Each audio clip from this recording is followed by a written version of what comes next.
فلسطینیوں پر گزشتہ ایک ہفتے سے جاری اسرائیلی بمباری، میزائل اور فضائی حملوں کی شدت میں اضافہ ہو گیا ہے۔ وزیر اعظم بنیامن نتن یاہو کے جارحانہ اعلانات کے بعد دہشت گرد صہیونی فورسز نے غازہ اور مغربی کنارے کے علاقوں پر شدید حملے کیے، جس سے ایک دن میں کم سے کم 42 افراد شہید ہوئے۔ ذرائع ابلاغ کے مطابق اب تک 197 فلسطینی شہید ہو چکے ہیں، جن میں 58 کم سن بچے اور 34 خواتین بھی شامل ہیں۔ اسرائیلی گولہ باری سے کثیر منزلہ رہائشی عمارتیں ملبے کا ڈھیر بن چکی ہیں۔ اسرائیلی فوج کے ترجمان نے دعویٰ کیا ہے کہ حماس کی جانب سے داغے گئے 3000 راکٹس میں سے بیشتر کو فضا میں ناکارہ بنا دیا گیا، جبکہ غزہ کے جنوبی علاقے خان یونس میں واقع حماس کے سرکردہ رہنما یحییٰ السنوار کا گھر بھی تباہ کر دیا گیا ہے۔ اس حملے میں 10 افراد کی شہادت کی اطلاعات ہیں۔ امریکی صدر جو بائیڈن نے کہا ہے کہ ان کی انتظامیہ اسرائیل، فلسطین اور علاقے کے دوسرے ممالک کے ساتھ مکمل رابطے میں ہے تاکہ خطے میں پائیدار امن کا قیام یقینی بنایا جا سکے۔ ریاست ڈیلاویئر میں عید ملن پارٹی کے موقع پر امریکی صدر نے کہا دونوں ملکوں اور ان کے عوام کو حفاظت اور دفاع کے ساتھ رہنے کا حق ہے۔ انہوں نے کہا ہم چاہتے ہیں کہ دونوں ملک آزادی، خوشحالی اور جمہوریت کے ساتھ آگے بڑھیں۔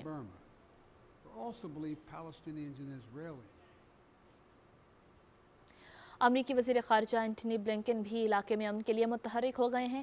امریکی وزیر خارجہ نے سعودی عرب، قطر، مصر، پاکستان اور دیگر ملکوں کے وزرائے خارجہ سے رابطہ کیا ہے اور فلسطین اور اسرائیل میں جاری حالیہ پیش رفت پر بات چیت کی ہے۔ اینٹنی بلنکن نے کشیدگی میں کمی کے لیے امریکی کوششوں سے اپنے ہم منصبوں کو آگاہ کیا ہے۔ دنیا کے مختلف ممالک میں فلسطینیوں کے حق اور اسرائیلی جارحیت کے خلاف مظاہرے جاری ہیں۔ لبنان کے دارالحکومت بیروت سمیت کئی شہروں میں مظاہرے ہوئے۔ بیروت میں بڑا احتجاجی مظاہرہ ہوا جس میں خواتین کی بڑی تعداد نے شرکت کی۔ مظاہرین نے ہاتھوں میں پلے کارڈز اور بینرز اٹھا رکھے تھے جن پر فلسطین کی آزادی اور اسرائیلی مظالم کے خلاف نعرے درج تھے۔ کئی مظاہرین نے بارڈر کی جانب مارچ کیا جہاں مظاہرین اور سیکورٹی فورسز میں جھڑپیں ہوئیں۔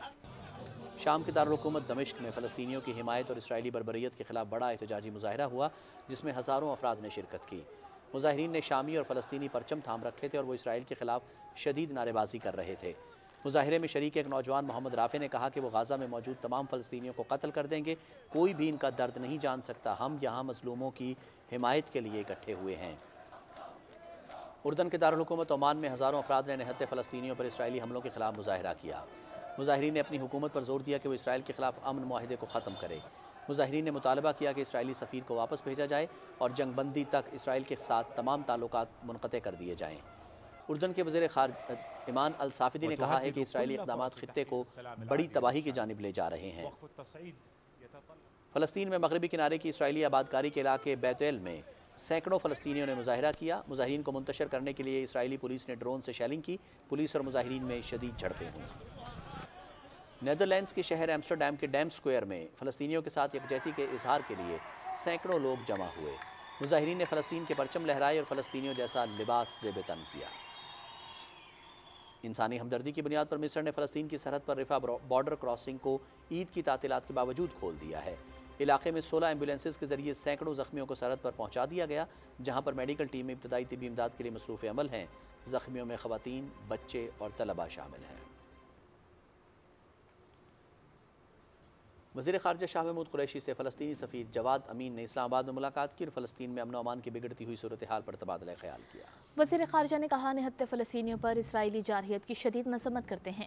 انہوں نے فلسطینی سفیر سے معصوم فلسطینیوں کی شہادتوں پر تعزیت کا اظہار کیا اور کہا اسرائیلی جارحیت رکوانے کے لیے مسلم ممالک اور عالمی برادری کے ساتھ روابط جاری ہیں۔ فلسطینی سفیر نے پاکستان کی بھرپور حمایت اور اظہار یکجہتی پر وزیر خارجہ کا شکریہ ادا کیا۔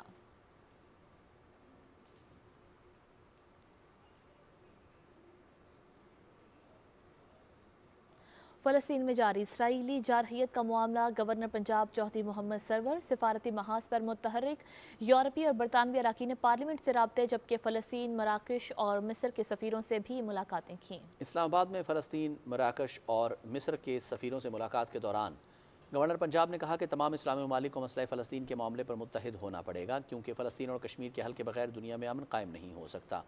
انہوں نے کہا کہ اسرائیل فلسطینیوں کی نسل کشی کر رہا ہے اور اس کا مکروہ چہرہ پوری دنیا کے سامنے بے نقاب ہو گیا ہے۔ فلسطینی سفیر احمد رافی نے کہا کہ پاکستان کے عوام کی حمایت فلسطینیوں کے لیے نہایت اہمیت رکھتی ہے۔ گورنر پنجاب نے یورپی پارلیمنٹ کے نائب صدر ڈاکٹر فیبیو کو ٹیلی فون کیا اور فلسطین کی موجودہ صورتحال پر تشویش ظاہر کی۔ اور اب آپ کو بتائیں کہ وزیر اعظم عمران خان سے وزیر تعلیم خیبر پختونخوا شہرام خان ترقئی نے اسلام آباد میں ملاقات کی۔ ملاقات کے دوران وزیر اعظم کو خیبر پختونخوا میں شعبہ تعلیم کے حوالے سے اٹھائے گئے اقدامات پر بریفنگ دی گئی۔